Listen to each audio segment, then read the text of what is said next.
Welcome to the You Were Designed for Greatness podcast. Each week we will bring you inspiring tips, stories, and ideas to help you be all that you can be, discovering your greatness. Featuring Donna Tashton. Donna is a transformational life and health coach, a highly sought-after public speaker, and the founder of Vibrant Living. She has helped hundreds find a better life, free of stress and living the greatness they were truly designed for. And now, your host, Donna Tashton.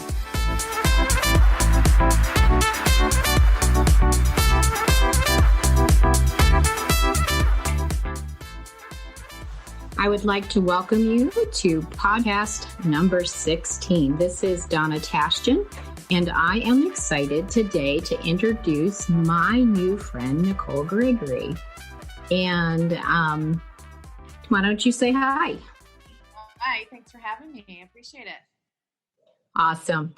So why don't you tell all the people listening a little bit about you?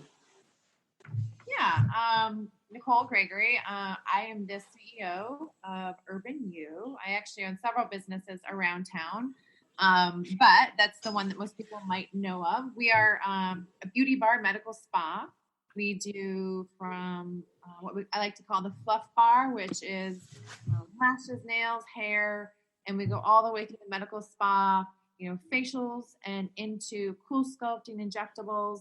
And it's really a one-stop shop for everyone. We have 2 locations. We have one in Knapp's Corner. We have one on Wealthy Street in the Uptown area. And we'll officially be announcing our 3rd location here in the month of May. But oh, wow. Yeah, we're excited. Awesome. So how did you get into that line, to that business? Yeah, I'm a serial entrepreneur. So like I said, I own a few businesses, and I've been doing, my first business was when I was 17. And I realized at that point, I loved building things. And I say that because my family comes from a construction background. And so I spent a lot of my time, seeing things from start to bottom, from bottom to top. Yes. And so I really, when I looked at, kind of what I wanted to create with Urban U, it was really based out of need and necessity. So I travel a lot for work and, trying to kind of come back into what I call re-entry into Grand Rapids. Usually you need to get your hair done or you need to get your nails done. So you're running to 5 or 6 different places to get services done. Injectables as well. You have to set an appointment weeks in advance for that. So I was, just this is a whole day of getting some of these services done if you need to get them done in a timely fashion. So with my background, I realized there was a gap out there, and that gap really was surrounded by technology and marketing, helping people understand they can book their appointments and what I like to call the midnight moment. You're sitting in bed, you're like, shoot, I've got this going on. And being able to book those appointments, multiple appointments at one time, and then knowing you can go in and get them done. And then, the marketing aspect really was, how do we take this world of medical spa and take it down a notch? Most medical spas are very clinical, or what I like to call ivory towers. Ivory towers are they're a little intimidating, right? They're plastic surgery offices that have a medical spa with them. And you go into them, you're like, oh my gosh, what am I doing here? I just want a facial. So we just said, how do we bring this down to something that's very approachable and what I like to call street level? And so that's how Urban U was really started. And just that's how most businesses are started, when there's a gap in the market and you see it, you're like, okay, I think I can fill this gap. So having the background I had, I was able to get one location started, and then 8 months later we opened a second location, and then I guess almost a year later we're opening our 3rd. That is fabulous. Thank you. Yeah, that is really great. So can you share a couple lessons that you have learned along the way? I mean, this podcast is helping women step into their greatness, to be all they can be. And so what are some of the lessons that you have learned along the way? Well, I'll say a couple of things, a long route to where I want to end. One is always listen to your mom.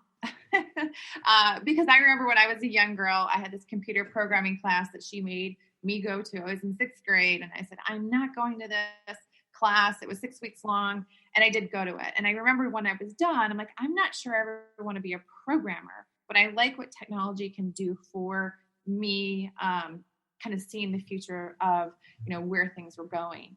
And I think that being said, many of the people listening to the podcast are probably moms themselves. Mm-hmm. And I think realizing, and so this will be the second part of it, is realize how good you really are.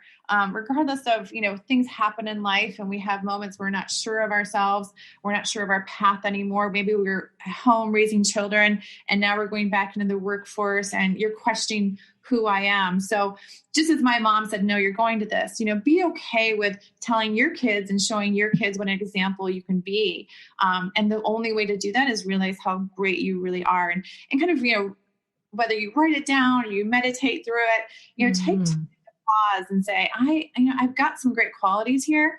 And so what are some of the things, that lessons I've learned is, confidence can go so far in life. You can really get through, a ton of, whether it's roadblocks or, no is not an option for me. So I, find ways around it, over it, through it, whatever it might be. So just having confidence in who you are, I think is really a big thing. And then also failure, I think, would be the second part to that answer. Failure is okay. A lot of people do not want to go into a business, entrepreneurial business of sorts, or they don't even want to go to an interview because they're afraid they're not going to get it. Well, you know what? You go through 10 interviews before someone says yes. And the first no, you should walk out of that interview, or the first phone call, they say, hey, we're not going to, we've chosen someone else. You should say, thank you very much, because I do believe, failures bring you to be that stronger person. Yes. Those are one of my favorites as well. And the confidence in myself is, I like to call it trust yourself.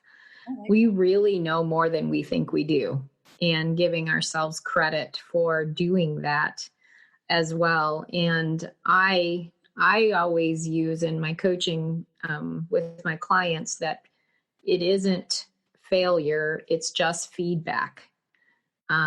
Because we cannot learn. It's just like a child learning to walk. They fall down before they learn. And we just want to step into business and have it all together. And it doesn't always look like that. And so learning how to grow and stretch and adapt to what happens so that we can learn. And it's helpful to learn from our moms and other women in business. We don't need to make all the same mistakes. Let's learn from each other as well. Right. I agree. And I think it's so important that, along that, just being a woman and trying to realize your full potential, that, your kids are watching you, or maybe, maybe it's your nieces or nephews or whatever it might be, but being a strong person, on top of being a strong woman is super, if it doesn't affect you, it's going to help them in some way. So that's one of the things I have learned too, is that it's modeling for so many people. Yeah, it definitely is. One question that's sometimes fun to ask is, what would you tell a younger version of you? It sounds like you've been doing businesses most of your life, but what comes up for you when I ask that question? I think the one thing I would say is no. So long story to where I want to go, but I'm a Youper. So I was born in the UP, and okay. For a long time, I wanted to not have that accent. Now you give me a glass of wine or two and it comes out and I'm good. And I love it. So I think now at my age, I want to own that I'm a Youper. It's its own culture. I have a wonderful large family up there. But for so long, I wanted to get out of who that was, right? I wanted to try something else. And that's okay. I think young people need to do that. But what I think if I had to tell my younger self would be is, identify who you are as a person, and then as well try to brand that. Now with social media, influence is, clout is such a big thing, right? So with that influence, clout come by who you know and how you're connected. So we didn't have that when we were younger necessarily, but we kind of grew into it. So if I was to tell someone, be authentic to who you are. So I'm extremely proud of being who I am. I'm extremely proud of being a mother of 5 children. I'm extremely proud of, all of my failures. But, I've also created a brand around that too. And I think people are attracted to that more so than me just trying to wear a blue suit and make everything look perfect on my LinkedIn. And, I would tell people, try to be authentic and, really know who you are, which is hard to do. It's easy to say, but hard to do. It is hard to do. We want to put this perfect image out there, which is not real anyway. And so you're a mother of 5. I didn't know that. Tell me about your children. Well, I have 5 kids in 5 years, and people say, "Do you know how that happened?" And I guess I do. Too many margaritas, but no, they're wonderful children. The oldest is 18, the youngest 2 are twins, and they're 13. So we have a house full of teenagers who think they're a lot smarter than I am. So it's an interesting time to be a mom in this environment where, again, we'll talk about social media. My 13-year-olds grew up with a cell phone, right? So that the iPhone's been around for 12 years. I mean, they don't know anything different besides technology. So Right. In our house, technology, me being, I just talked about technology being a big part of who I am. So I encourage it, but at the same point, we're always trying to kind of fight that battle. I have, one of my daughters is a social influencer. She travels the world.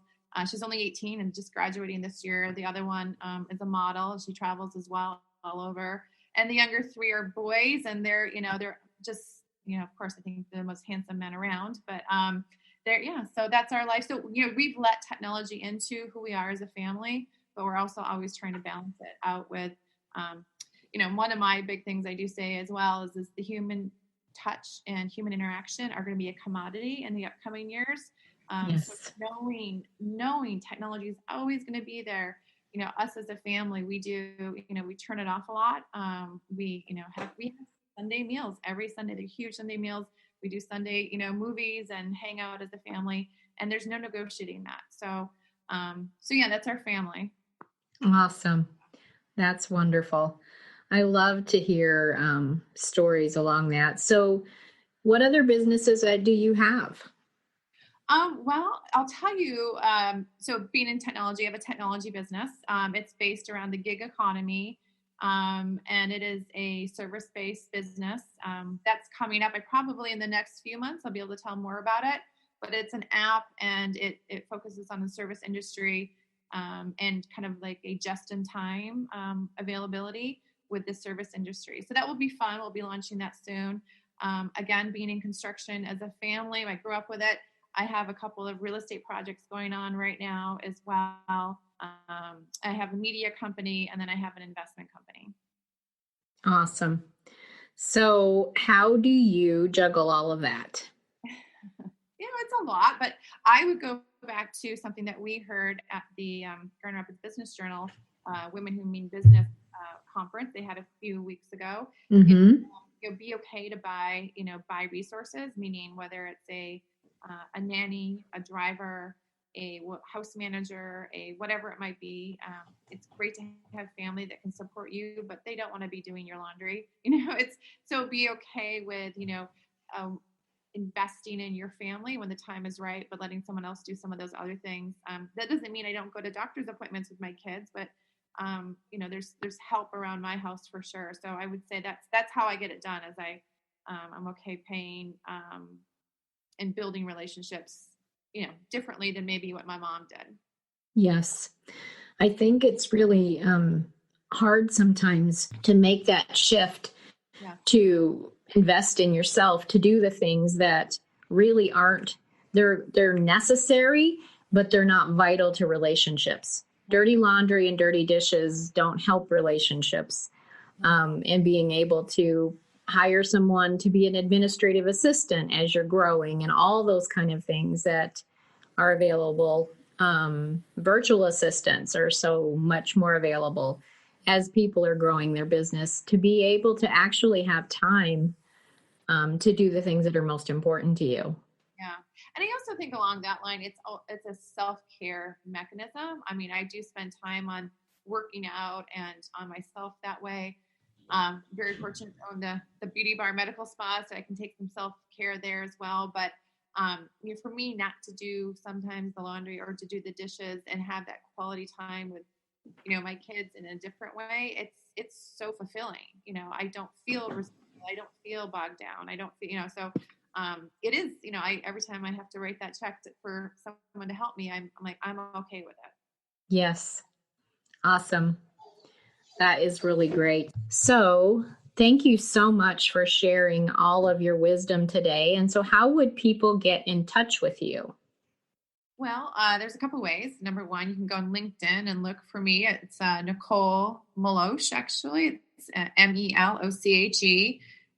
Or you can go to Instagram and go to @passportmoments and find me there. Those are my personal work and personal accounts to kind of follow, things that I'm doing. And then they could also Google the Urban You, correct? If they wanted to check that out as well. It was a pleasure to have Nicole as a guest on this podcast today. And I wanted to invite you to check out all of the 3 things on my website. And I have a program specifically designed to help you gain in confidence called the Confident Life Program. Check it out. And I hope you have a day that is jam-packed full of blessings. And until next time, this is Donna saying live vibrantly.